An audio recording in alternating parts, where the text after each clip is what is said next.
Muy amables ustedes por haberme invitado a esta reunión. Sé que de muchos lugares se están conectando y les envío un saludo a todos. Y el tema de hoy tiene como título Jesucristo, un nombre muy conocido, pero un nombre mal conocido. ¿Cómo es esto? Algunos de ustedes dirán, ¿a qué se está refiriendo? ¿Cómo es que el nombre de Jesucristo es un nombre mal conocido?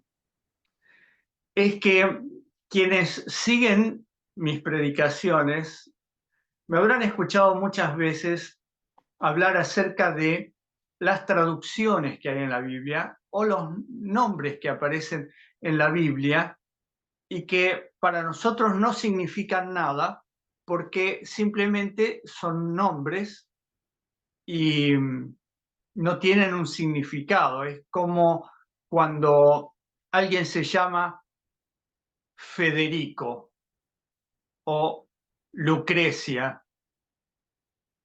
y quienes hablamos español, esos nombres no significan nada. Federico, ¿qué significa Federico? ¿Qué significa Lucrecia? Pero en sus idiomas originales tienen un significado. Mi nombre, Daniel, significa que Dios es mi juez. El nombre de mi papá, Vicente, es un nombre latino que significa vencedor. Y así, cada nombre tiene un significado y muchas veces los padres, cuando quieren ponerle un nombre a un hijo, se fijan en los libros a ver cuál es el significado de este nombre para no ponerle un nombre con un significado que a ellos no les gusta. Últimamente hay padres que ni les importa, simplemente le ponen nombre a sus hijos porque suenan bien y no importa lo que signifique, no se preocupan por eso. Pero en una época anterior sí era importante verificar qué significaban esos nombres. En la antigüedad también, especialmente en el caso de Israel, en el caso de los patriarcas, en la época aquella hace 4.000, 5.000 años, desde la creación, cada nombre tenía un significado especial. Adán, el primer hombre, significa el hombre, pero también significa el que fue tomado de la tierra. Y eso es lo que es Adán. Fue el primero y el único que fue tomado de la tierra. De allí en adelante todos nosotros heredamos los componentes del cuerpo de Adán, que son los mismos componentes de la tierra. Pero nosotros no fuimos tomados de la tierra. Somos descendientes del que fue tomado de la tierra. Por eso somos hombres o humanidad, ¿no? Que también significa el nombre Adán. Bueno, para no irnos muy lejos, porque el tema principal es Jesucristo, la importancia de cada nombre en la Biblia tiene una razón de ser. Cuando Dios ponía un nombre, eh, era por algo estrictamente necesario. Los padres de Abraham le pusieron Abram, que quiere decir padre enaltecido. Pero Dios le hizo una promesa. Le dijo, tú tendrás una gran descendencia. Entonces le cambió el nombre de Abram a Abraham, que quiere decir padre de multitudes. Y se lo cambió cuando todavía no tenía el hijo de la promesa. Porque Dios veía el futuro. Y Dios se comunicó con la humanidad y le dijo, cuál era su nombre, el nombre con el cual la humanidad tenía que conocerlo. Y ese nombre es Yahvé o el Eterno. Si pudiéramos traducirlo, algo difícil, pero el nombre que más se acerca a expresar lo que quiere decir Yahvé, tampoco sabemos cómo se pronunciaba. Es la letra Y, H, W o W, como le dicen en algunos países, H. Esas 4 letras, conocidas como el tetragramatón, es el nombre de quien, mal traducido, le pusieron Jehová. La pronunciación correcta, según dicen algunos lingüistas hebreos, era Yahvé. Simplemente quiere decir el que es, el que tiene existencia por sí mismo, el que ha existido siempre.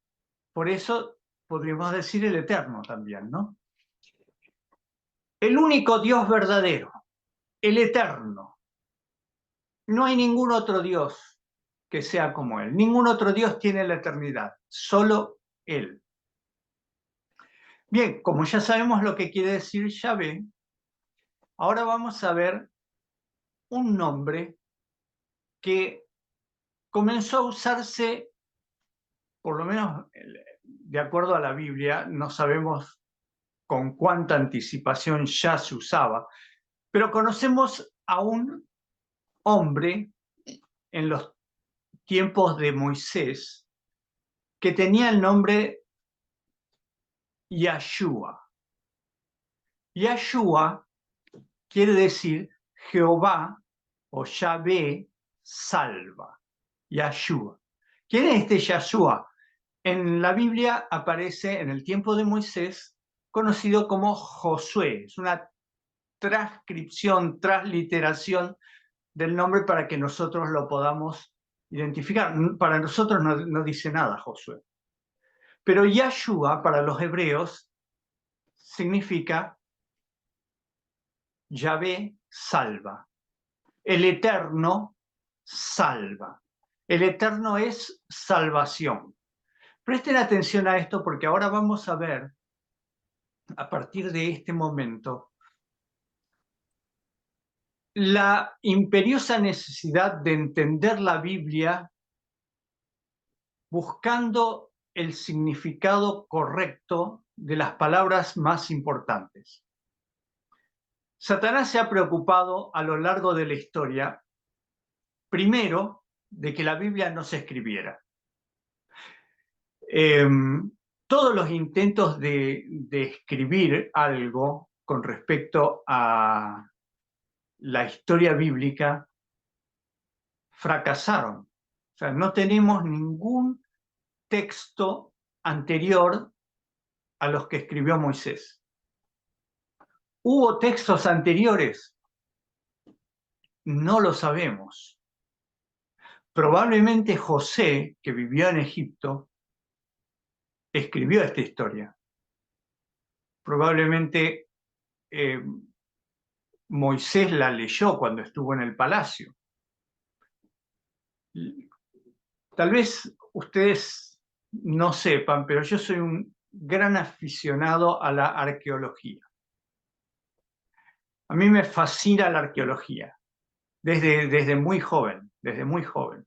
Yo he participado en expediciones arqueológicas y yo tenía 20 años, o antes de eso.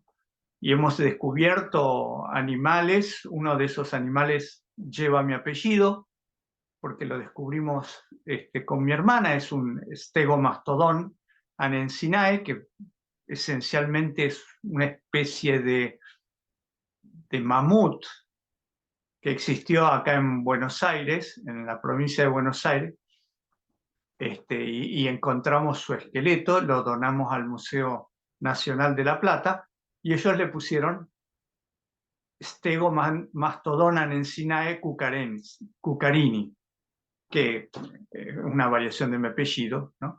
Que quiere decir que fue descubierto por nosotros. Pero además de eso, a mí me encanta investigar la historia y quiero contarles que en un lugar en Egipto que se llama Avaris, se encontró en una excavación, allá hace como 40 años de esto, se encontraron los restos de un cementerio semita en Egipto. Una población semita, o sea, no egipcios, sino descendientes de Sem, bastante grande. Y en esa ciudad, en esa población, se encontró un cementerio. ¿Y qué es lo interesante de este cementerio? Que había 12 tumbas que estaban en un lugar muy especial, o sea, como en el cementerio había muchas tumbas, pero había 12 tumbas que eran especiales. Y una de esas 12 tumbas era más especial que todas. Tenía una pequeña pirámide y tenía adentro una estatua, y esta estatua estaba vestida, la estatua estaba rota, pero la rearmaron y, y eran de un personaje como un gobernador, alguien importante, vestido con una túnica de colores como usaban los semitas. Se cree casi con total seguridad que esa era la tumba de José. No había ningún sarcófago ni nada así. Nosotros sabemos que según la Biblia, el sarcófago o digamos la momia o el ataúd de José fue llevado a la tierra prometida. Él lo había pedido así.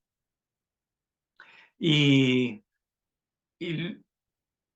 José fue muy respetado por todo el pueblo, muy amado.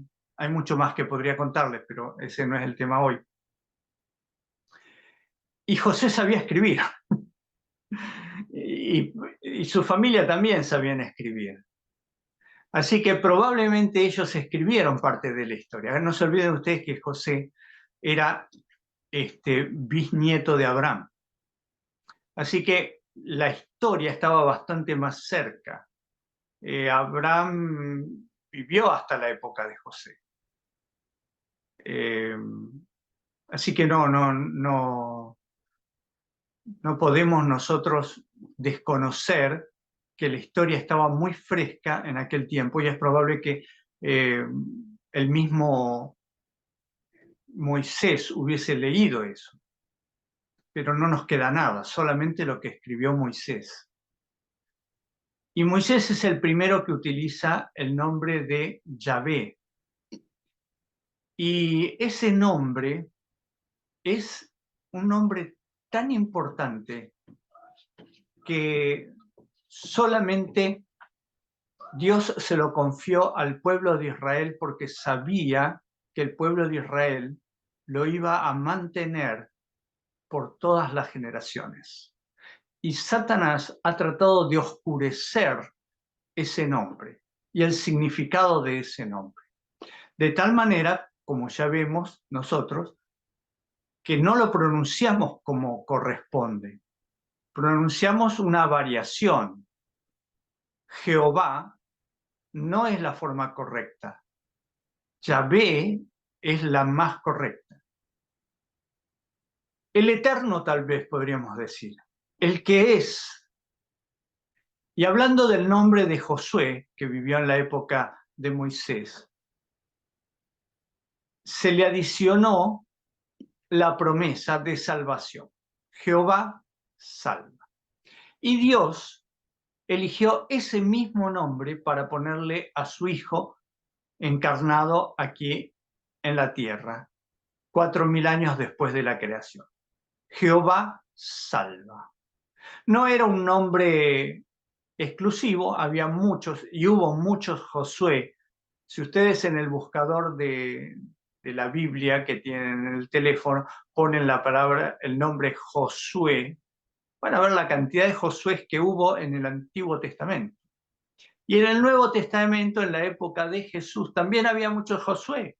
O sea que el nombre de Jesús, que era Josué, era un nombre común. No era un nombre especial y único. Por eso nos llama la atención de que Jesús le dice a sus discípulos que invoquen el nombre de Él, que todo lo que pidan al Padre en su nombre, Él lo hará. ¿Por qué? Si era un nombre común.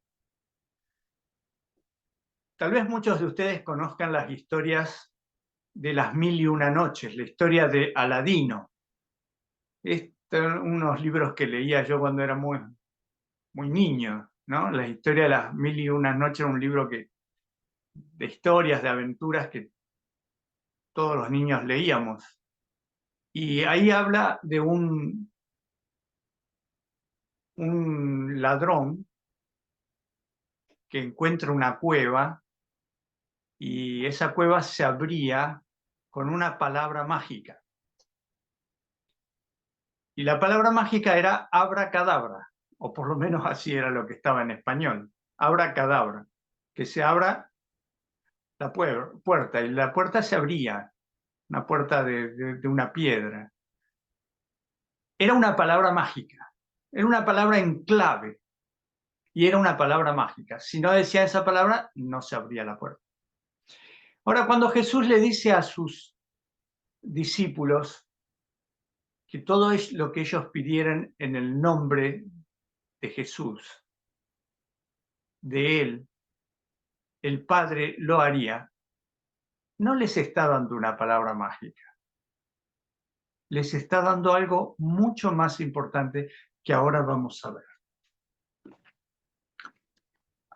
En la Biblia aparece, vamos a ir a Hechos 2:21. Hechos 2:21. Aquí en Hechos 2:21 se está citando Joel capítulo 2. Podemos leerlo en Joel, pero vamos a leerlo en Hechos porque después de Hechos vamos a ir a Romanos capítulo 10. Leemos Hechos 2:21. Y todo aquel que invocare el nombre del Señor será salvo. ¿Qué quiere decir invocar? Invocar es llamar como un llamado que se hace en momento de necesidad, ¿no? No es llamar por llamar, sino llamar por una necesidad. Quienes tenemos hijos, y siempre estamos pendientes de nuestros hijos, qué estarán haciendo, necesitarán algo. Y cuando mis hijos me llaman y me dicen, papá, mira, tuve un problema, ¿me podés ayudar? Ninguno de mis hijos vive acá en casa, ya son grandes, la menor tiene 29 años, la mayor tiene 38, ya tienen sus propias vidas, propias familias, casi les diría no necesitan de su padre, pero a veces lo necesitan al papá o a la mamá. Como mi esposa es médica, cuando tienen algún problema de salud, ella o mi nieto llaman por teléfono, mamá, ¿qué puedo hacer en esta circunstancia?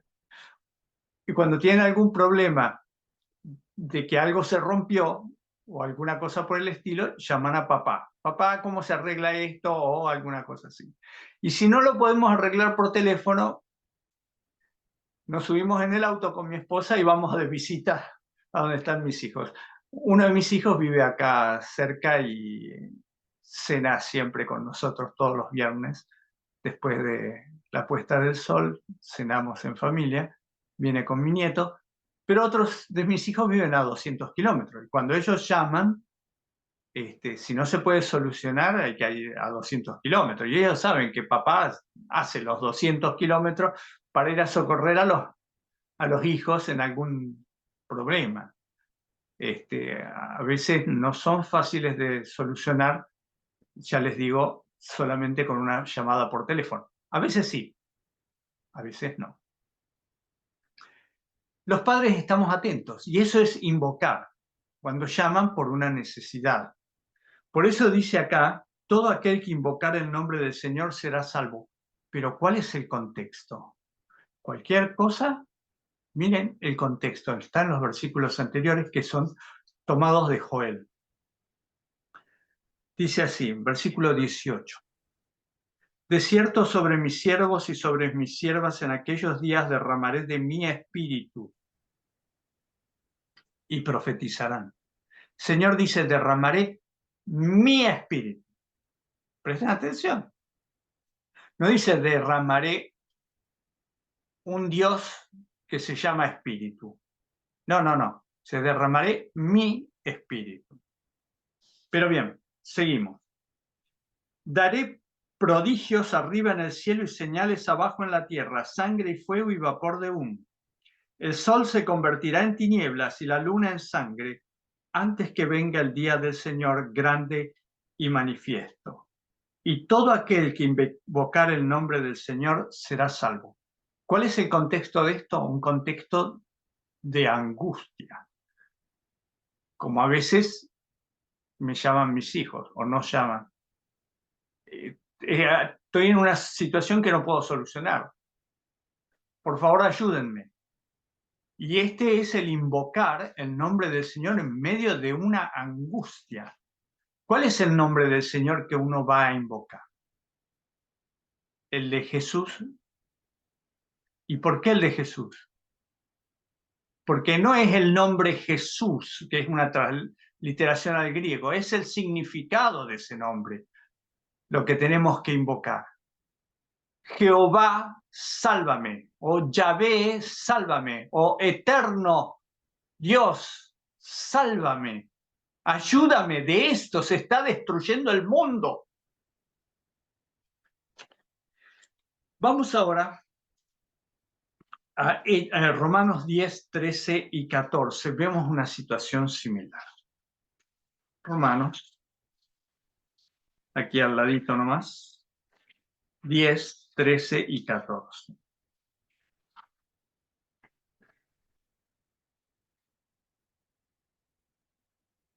Porque todo aquel que invocare el nombre del Señor será salvo.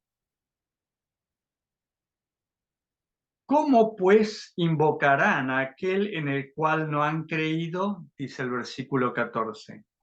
¿Y cómo creerán en aquel de quien no han oído? ¿Y cómo oirán sin haber quien les predique?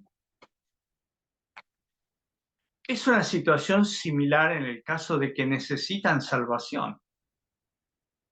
Invocar el nombre de Dios no es para invocar el nombre del Señor y decirle, Señor, que pueda pagar la renta. No es para eso.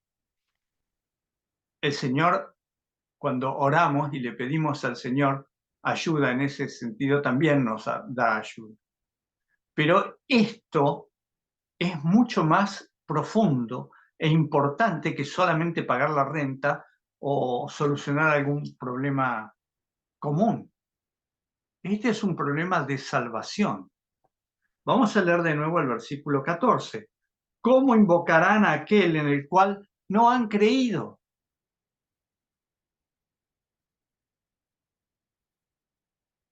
¿Cómo creerán en aquel de quien no han oído? ¿Cómo oirán sin haber quien les predique? ¿A quién está referido esto?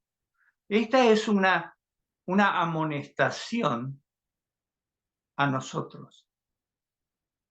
Vienen días de angustia, vendrán inexorablemente. Hemos pasado días de angustia durante el año 20 y el año 21. Y mucha gente cree que, bueno, eso ya pasó, viene algo peor. Y en aquel tiempo mucha gente invocaba a Dios, pero no lo conocían. Invocaban a la Virgen, invocaban a los santos, invocaban a cualquiera que los pudiera ayudar, pero no lo conocían.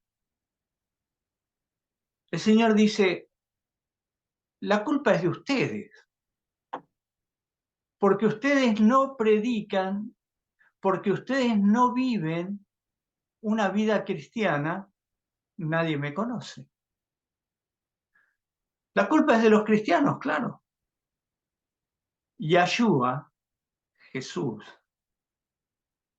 vino para mostrarnos el carácter del Padre de amor y no lo vieron, no lo entendieron.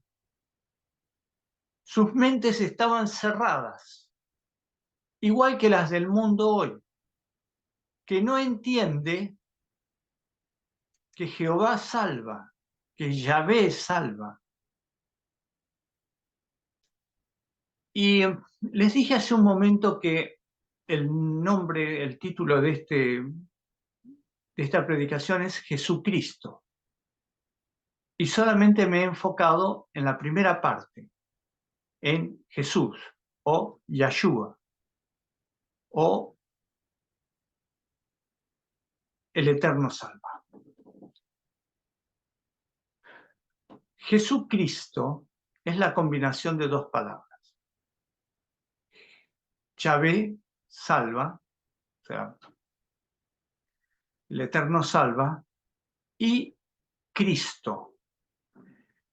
Cristo, en español, es la transliteración de una palabra griega muy similar. Es Christos. Y esa palabra griega, Christos, es la traducción de una palabra hebrea que es Mashiach. Nosotros le conocemos como Mesías.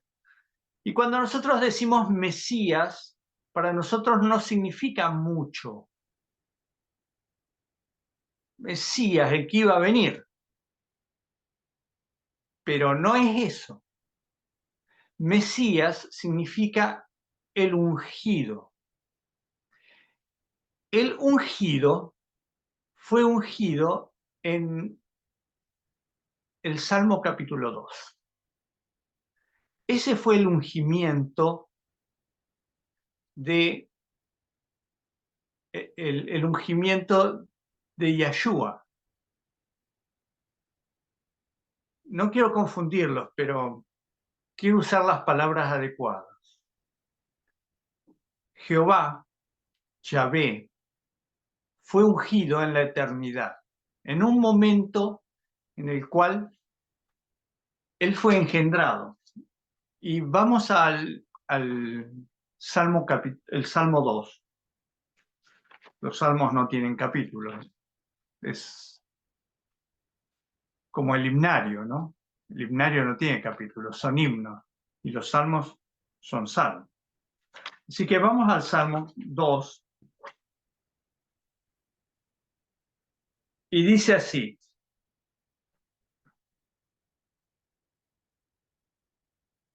Versículos 6 y 7. Yo he puesto mi rey sobre Sión, mi santo monte. Yo publicaré el decreto. Jehová me ha dicho, mi hijo eres tú, yo te engendré hoy. ¿De qué está hablando? ¿Qué engendramiento es ese? Está hablando de cuando el padre presenta delante de los ángeles a su hijo. En realidad está hablando del momento en que su hijo es engendrado y le dice, tú eres mi hijo, yo te engendré hoy. Pero después, cuando publica el decreto, eso ocurre frente a los ángeles. Elena de White lo relata en el capítulo 1 de Patriarcas y Profetas, capítulo 1 de Historia de la Redención o capítulo 30 del Conflicto de los Siglos. Esto estoy resumiendo rápidamente. Si ustedes quieren, en Hebreos, capítulo 1, podemos encontrar una ampliación de esto de la siguiente manera. Dice el versículo 5, Hebreos capítulo 1, versículo 5. Porque, ¿a cuál de los ángeles dijo Dios jamás? Mi hijo eres tú, yo te he engendrado hoy. Y otra vez, yo seré a él padre y él me será a mi hijo. Y cuando introduce al primogénito en el mundo, dice, adórenle todos los ángeles de Dios. Esto es lo que Elena de White refiere, que ocurrió en el cielo, en un momento en el cual se desató la controversia entre Cristo, entre el ungido y Lucifer. Y Dios, el Padre, dice adelante de todos los ángeles, este es mi hijo. O sea, les hace ver que Cristo es el hijo engendrado, porque Lucifer le decía a los ángeles, Jesús es el Hijo de Dios, pero yo también soy el Hijo de Dios. Los dos somos hijos de Dios. Solo que Dios es injusto y lo prefiere a Jesús en vez de preferirme a mí. Pero Dios, el Padre, les dice, no, no es así lo que Lucifer está diciendo.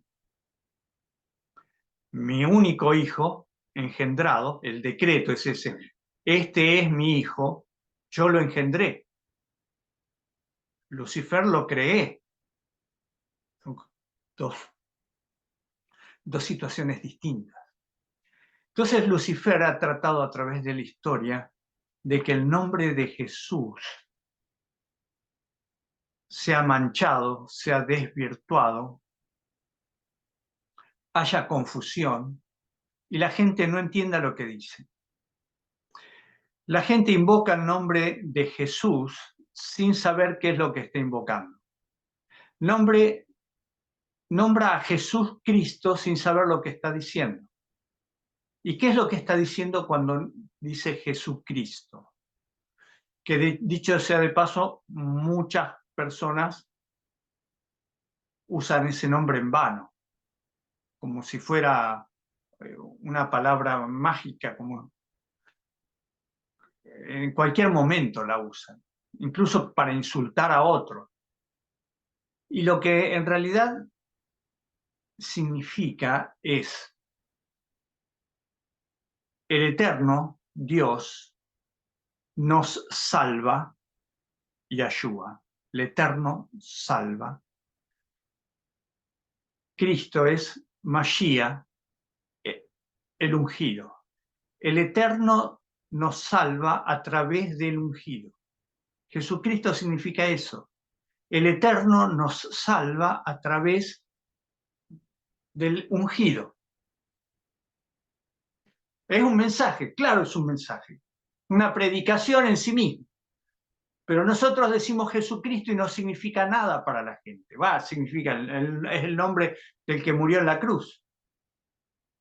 Pero cuando vamos a la etimología de ese nombre, es una predicación en sí misma. El Eterno nos salva a través del ungido. Fíjense ustedes, pocas palabras, ese es todo el mensaje. Por eso el Señor dice en muchas partes de la Biblia, busquemos Juan 14:13.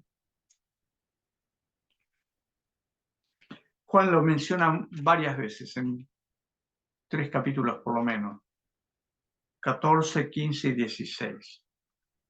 Y vamos a leerlos. Juan 14:13 dice así. Y todo lo que pidiereis al Padre en mi nombre, lo haré para que el Padre sea glorificado en el Hijo. Y si algo pidiereis en mi nombre, yo lo haré. Y esto es lo que la gente no entiende. La gente cree que lo que está diciendo acá es: usen mi nombre como el abracadabra. Esa es la palabra mágica que les va a abrir las puertas, porque cuando ustedes dicen en el nombre de Jesús, oh Señor, te lo ruego en el nombre de Jesús, Dios se va a enternecer y te lo va a dar, porque lo pediste en mi nombre.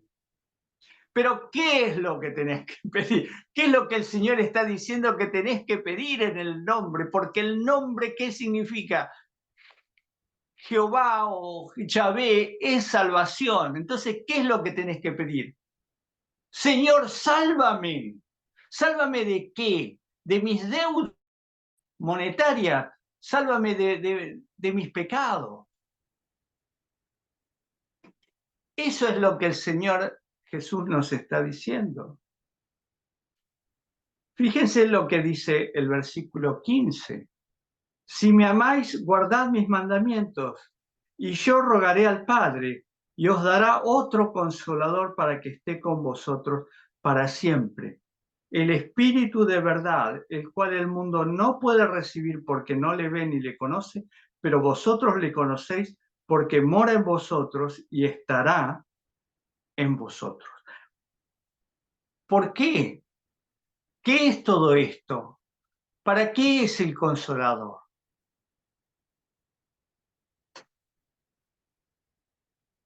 El Espíritu Santo, que es el Espíritu de Cristo, lo que hace es convencernos de pecado. ¿Y saben qué? Cuando uno se convence de pecado se siente como Pedro, en aquella noche que negó a Jesús y se dio cuenta cuando el gallo cantó que había negado a su maestro y se derramó sobre una roca llorando, llorando y llorando toda la noche arrepentido. Esa es la obra del Espíritu Santo. Para eso es. Para consolarnos cuando nosotros nos damos cuenta que somos unos pecadores horribles, que por nuestra culpa murió el Hijo de Dios.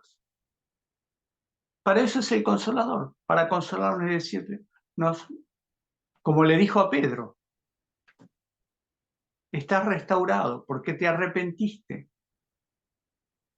Te voy a restaurar y vas a ser pescador de hombres, cuando antes eras un pescador de peces. Vamos a buscar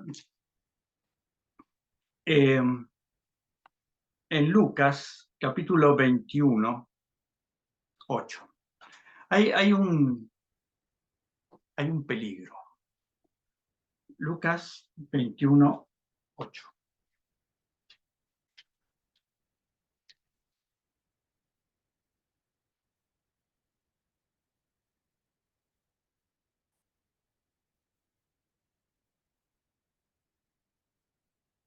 Entonces dijo, mirad que no seáis engañados, porque vendrán muchos en mi nombre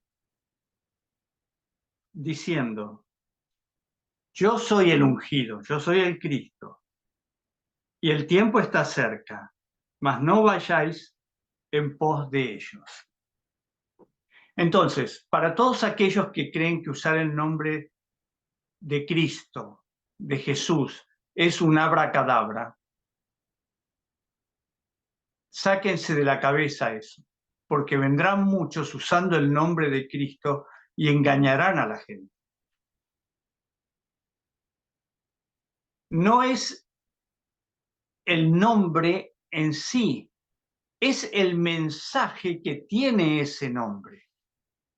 Eso es lo importante, que hay salvación porque Jehová envía esa salvación a través de su Hijo ungido. Ese es el mensaje. No es una palabra mágica. Es un mensaje que tiene que entrar en la mente de cada uno de los que están necesitando de esa redención. Entendamos lo que Dios nos está diciendo. No digo que no usemos en el nombre de Jesús, amén, cuando oramos. Pero que entendamos lo que estamos diciendo. Eso es lo que les estoy comunicando. Cuando hablamos con nuestro Señor, entendamos que su amor es tan grande que si perdonó a Pedro, que lo traicionó, estaba dispuesto a perdonar a Judas. La diferencia es que Pedro se arrepintió y Judas no se arrepintió. Y eso es lo que el Señor nos está diciendo a nosotros hoy. Invoquen mi nombre, llámenme en el tiempo de angustia y sepan que estoy acá. Como un padre amante que está dispuesto a viajar lo que sea para rescatar a su hijo, yo estoy. No me usen como un amuleto. ¿Cuántas personas llevan un crucifijo acá? Una cadena y un crucifijo. Pero piensan que ese crucifijo es un amuleto que los va a salvar de eh, cualquier desastre, cualquier cosa mala. No, no sirve de nada. Tampoco sirve de nada usar el nombre de Dios en vano para cualquier cosa. Satanás se ha ocupado de que no sepamos la traducción de los nombres que están en la Biblia. Es una tarea que nosotros tenemos que emprender.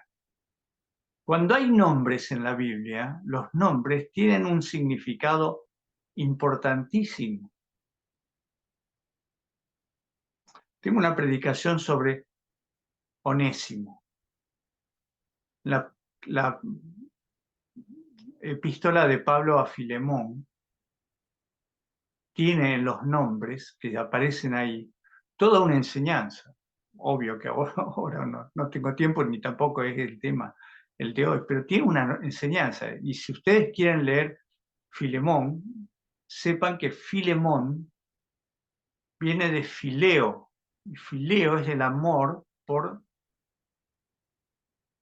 la familia, por los hijos. ¿Y quién ama a sus hijos? Un padre. Filemón representa al Padre Celestial.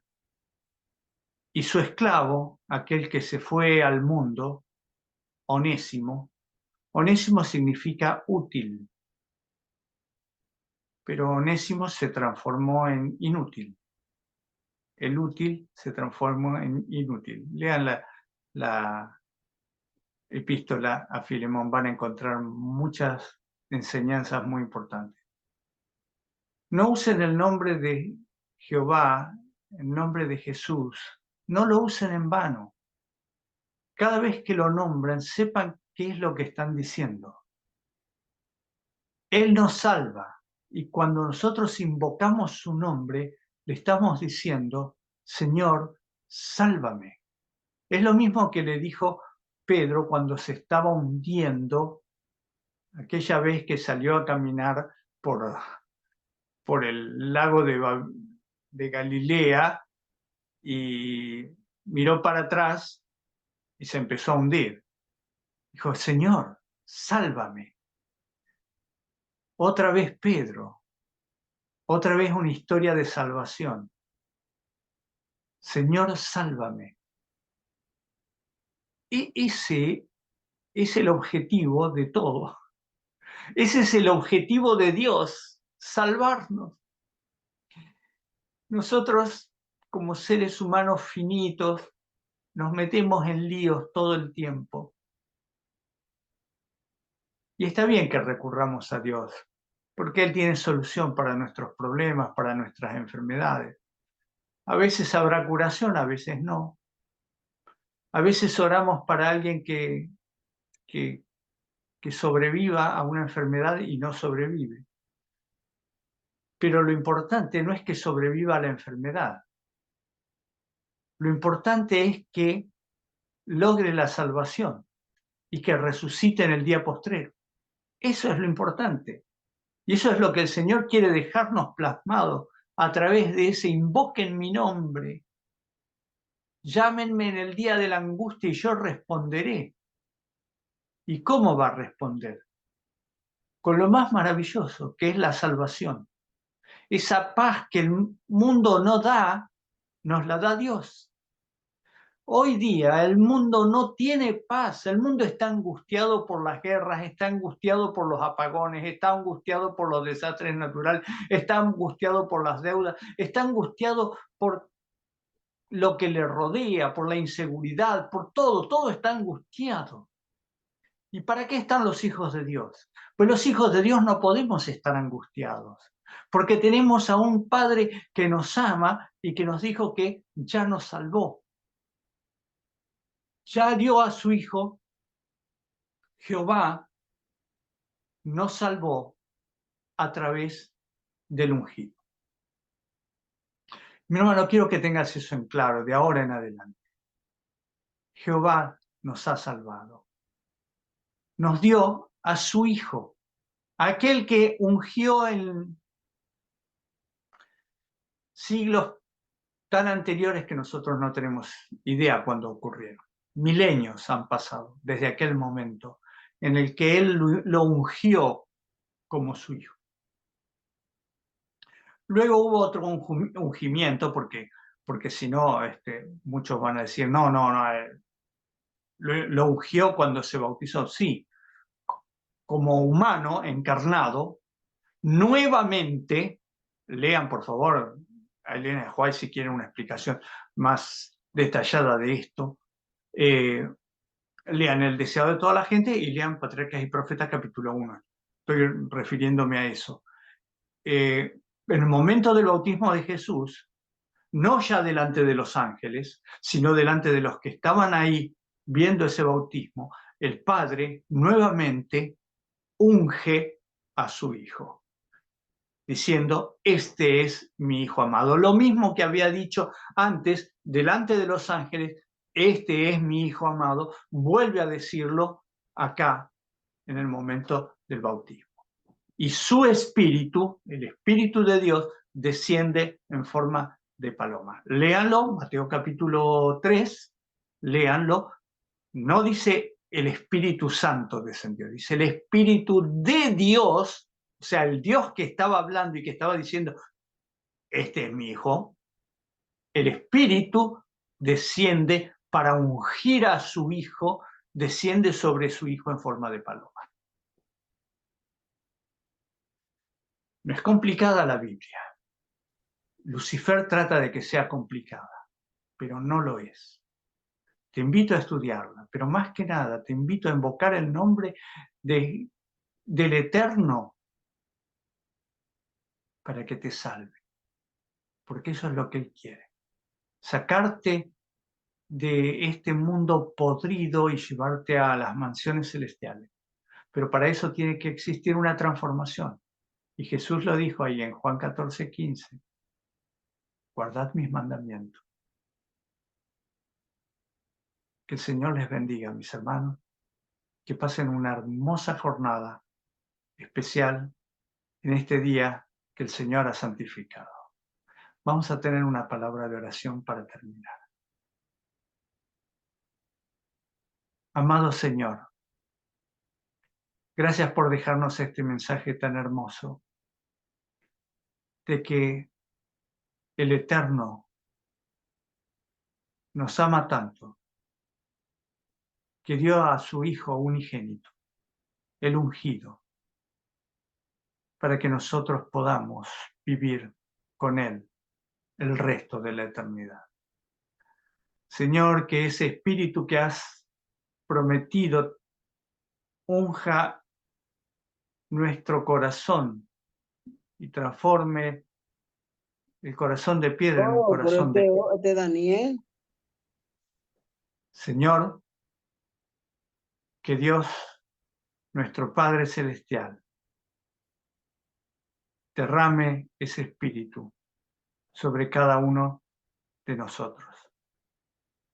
Lo rogamos por ese bendito nombre que nos dice que Él nos salva. Amén. Amén. Amén.